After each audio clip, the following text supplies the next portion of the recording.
오늘 저는 레위기 19장 19절로 37절의 말씀을 본문으로 구별된 삶이라는 제목으로 말씀을 전하고자 합니다. 레위기를 보면 이 땅을 오늘 이 시간 살아가는 우리의 관점에서는 참 이해하기 힘든 그러한 말씀들이 자주 등장합니다.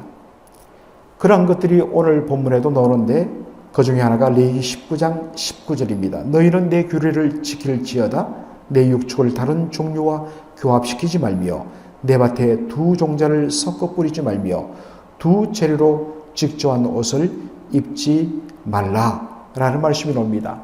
40년 광야 생활 후에 가나안 땅에 들어가기 바로 직전에 모세가 준 말씀이 신명기에 이와 관련한 말씀이 조금 더 구체적으로 나옵니다. 신명기 22장 9절로 11절 보면 내 포도원의 두 종자를 섞어 뿌리지 말마. 그리하면 네가 뿌린 씨의 열매와 포도원의 소산이 다 빼앗김이 될까 하노라. 너는 소와 나귀를 결의하여 갈지 말며 양털과 배실로 섞어 짠 것을 입지 말라. 조금 더 구체적으로 적용하는 것을 우리가 보게 됩니다. 옷감 중에 혼방이라는 것이 있습니다. 이 혼방이라는 것은 다른 종류가 다른 그러한 섬유를 함께 섞어서 만든 씨를 가지고 만든 그 배를 짠 것을 혼방이라고 이야기하죠. 우리가 입는 옷은 물론 100% 코튼, 면 종류 제품도 있지만 대부분은 몇십 퍼센트 이렇게 뒤에 우리가 라벨을 보면 그렇게 실들을 섬유를 어떻게 섞었는가 그 퍼센티지가 나오는 것을 보게 됩니다. 우리가 입은 옷감의 대부분은 혼방입니다. 만일 이 말씀을 오늘 정말 우리의 삶에 적용한다면 거의 어떤 면에서는 우리는 입을 옷이 마땅치 않을 것입니다. 이 말씀을 오늘 이 땅을 살아가는 우리에게 어떻게 적용할 것인가? 바로 그때에 우리는 구약의 많은 어떠한 그런 율례와 규례들 중에서 도덕법을 제외한 의식법이라든지 그 당시 이스라엘 백성에게만 적용되는 국가시민법 같은 것들은 신약시대는 폐지되었습니다. 그렇다면 이 말씀을 주신 하나님의 의도에 집중할 때 이 말씀은 오늘 우리에게 살아 역사하시는 거룩한 하나님의 말씀이 되는 것입니다. 레위기의 핵심 주제는 바로 하나님의 백성의 거룩한 삶이라고 말씀을 드렸습니다. 거룩의 본질은 구별됨이라고 이야기했습니다. 하나님의 백성으로 택함 받은 자로서 이 세상 가운데 살되 세상과 섞이지 아니하고 세상과 구별된 그러한 삶을 사는 것이 바로 거룩한 삶입니다.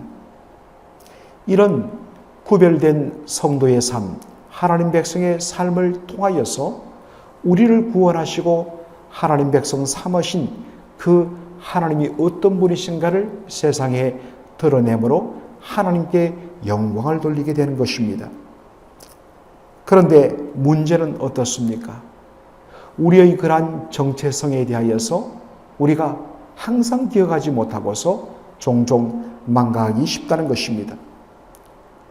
바로 그러한 우리가 구별된 하나님의 백성으로 그렇게 택함받고 부름받았다는 것을 늘 기억하며 이 땅에 살지만 이 땅의 가치관과 구별된 삶을 살아야 된다는 것을 일상의 삶 속에서 늘 일깨워 주도록 하기 위하여 주신 그러한 목적을 따라 주신 말씀이 바로 오늘 이 본문의 말씀이라는 것입니다. 이러한 일상에서의 그러한 늘 구별된 그러한 규례들을 대하면서 내가 무엇을 위하여 부름받은 존재인가를 기억하게 한다는 것입니다. 신약 백성을 일컫는 표현을 우리가 어제 수요 예배 시간에 살펴보았습니다. 바로 성도라는 표현입니다. 성도란 것은 하나님께서 세상 중에 택하여서 구별한 백성이라는 뜻을 갖고 있다고 이야기했습니다. 그렇기 때문에 이 땅에 살지만 이 땅의 가치관과 완전히 구별된 하나님 나라의 가치관을 따라 하나님의 말씀을 따라 살아가는 것이 성도의 삶이라고 말씀을 드렸습니다. 바로 이것을 위하여 우리가 요구되는 것이 하나님의 말씀입니다. 말씀을 통하여서 무엇이 하나님이 기뻐하시고 하나님이 선하시고 온전케 하시는 말씀인가를 우리가 찾아 그렇게 봐야 되는 것입니다. 요한복음 17장을 보면 예수님께서 이 땅에 두고 가는 제자를 위하여 간절히 아버지 하나님께 기도하는 내용이 나와 있습니다. 그때 예수님 이렇게 간구하십니다. 아버지여, 내가 비옵는 것은 저희를 이 땅에서 데려가기를 원하는 것이 아니라 저희로 이 땅에서 보존하기를 원합니다.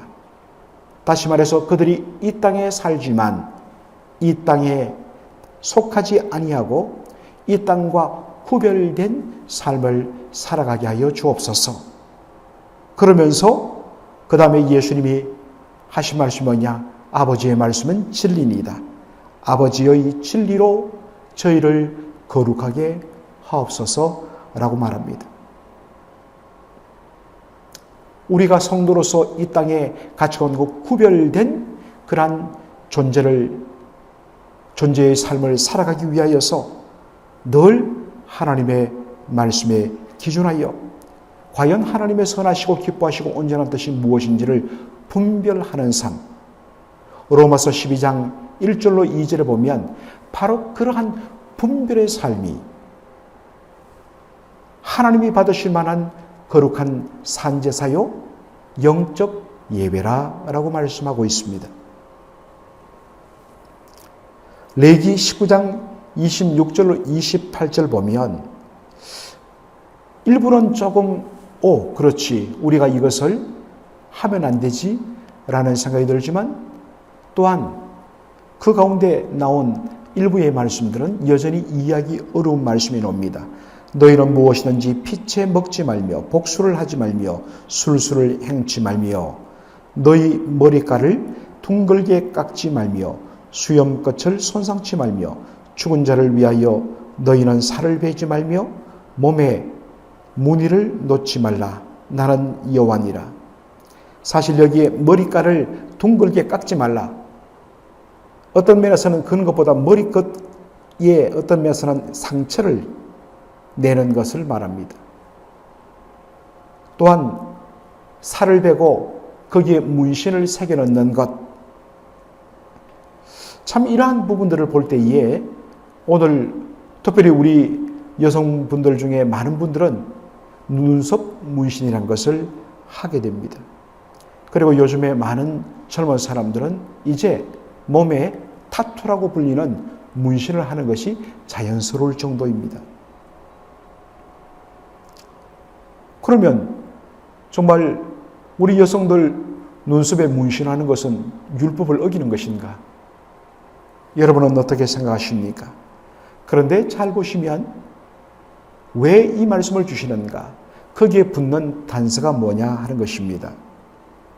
여기에 문신을 하는 이유로 죽은 자를 위하여 라는 표현이 나옵니다. 가나안 족속은 죽은 자의 그 혼을 어떤 면에서는 자신의 몸속에 그렇게 간직하고 소유하는 그러한 목적으로 그러한 의도로 문신을 했다는 것입니다. 문신 자체가 어떤 죄가 아니라 그것은 어떤 면에서는 문화적입니다. 그런데 문신을 금하는 근본 이유가 바로 그와 같은 죽은 자를 위하여 라는 단서가 붙은 말씀대로 출술적인 그러한 수단이 되기 때문인 것입니다. 그런 차원에서 하는 것을 금한다라는 것입니다. 레위기 19장 29절도 보면 내 딸을 더럽혀 기생이 되지 말게 하라. 어떤 의미에서는 집이 좀 어렵고 힘들다 보니까 옛날에 종종 그런 일들이 있을 수가 있는 것이죠. 그런 말씀일까? 그런데 여기에 기생이라는 이 말은 원어적으로 보면 번역이 잘못되었는데 신전창녀로 번역해야 옳습니다. 다시 말해서 이방 어떤 면에서는 종교의 여자 제사장이 되는 것을 뜻하는 것입니다. 그러한 일에 가담시키지 말라는 말씀인 것입니다. 레위기 19장 33절로 34절에 보면 너희 땅에 우구하는 타국인에 대하여 학대하지 말고 자기같이 사랑하라 말씀하고 있습니다. 왜 너희가 너희 땅에 거하는 타국인들을 그렇게 학대하지 말아야 되느냐? 왜 자기 몸처럼 사랑해야 되느냐? 그 이유는 예전에 너희도 애굽 땅에서 그와 같은 신세였기 때문이란 것입니다. 동병상련이란 말이 있습니다. 그러한 아픔을 겪어본 사람이 그와 같은 아픔을 겪고 있는 사람의 마음을 헤아릴 수가 있다는 것입니다. 너희도 예전에 애굽 땅에서 정말 혹독한 노예의 삶, 이방인의 삶, 서러움을 겪지 않았느냐? 그렇다면 너희 땅에 찾아오는 타국인들, 나그네들에 대하여 너희가 마땅히 사랑하고 섬겨야 되는 것이 옳지 않느냐라는 말씀입니다. 이것을 우리가 조금 더 신약적으로 더 확대를 한다면 왜 우리가 어떤 면에서는 죄인들을 또 연약한 사람들을 사랑하고 그들을 우리가 외면해서는 안 되는가? 그것은 우리가 아직 죄인 되었을 때 하나님께서 우리를 사랑하셔서 우리를 위하여 자기 독생자를 내어주셨기 때문입니다. 그 사랑을 받았기 때문에 하나님께서 예수님 말씀하시죠? 내가 너희에게 하였으니 너희도 그렇게 행하라. 예수님께서 바로 말씀을 주신 것이 1만 달란트의 비유 아니겠습니까? 1만 달란트 빚진 자가 긍휼함을 받아서 그 모든 돈을 다 탕감받은 후에 자신에게 그것의 몇만 불의 1도 되지 않는 100데나리온 빚진 자신의 동료를 탕감하지 않고 그렇게 몰아세워 감옥에 넣는 그 모습을 보시면서 예수님께서 하신 말씀이 있습니다. 하나님께로부터 우리가 놀라운 은혜와 사랑을 받았다면 그러한 경험에 근거하여서 정말 우리가 모든 사람들을 품고 그렇게 사랑하며 섬길 수가 있다는 것입니다. 특별히 우리의 어떤 기준으로 봤을 때 정말 받기가 힘들고 어려운 그러한 사람들을 우리가 대하고 만날 때마다 과거에 우리가 누구였으며 우리가 하나님께로부터 어떤 사랑을 받았는가를 기억하고